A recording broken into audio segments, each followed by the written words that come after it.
In these past weeks, siguro ito yung mga pinaka-challenging na pinagdaanan natin sa buong relationship natin.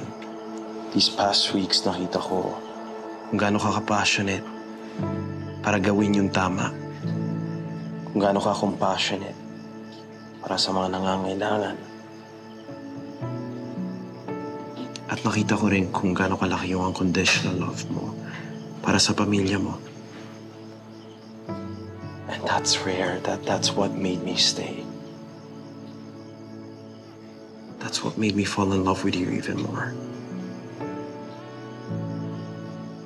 And I hope pasensya ka na kung nung una hindi ko naintindihan kung bakit gusto mo manatili dito.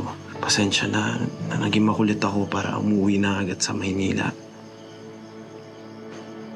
But after everything we've been through, I wanna stay here.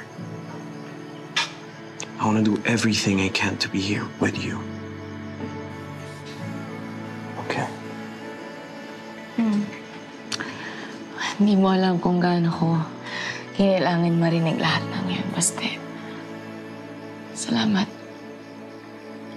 Sa totoo lang, hindi ko nga alam kung anong gagawin ko kay Kuya. Hindi ko alam paano siya dadalhin dun sa tamang landas. Hindi ko alam. We'll figure it out. Makahanap tayo ng paraan. Together. Okay?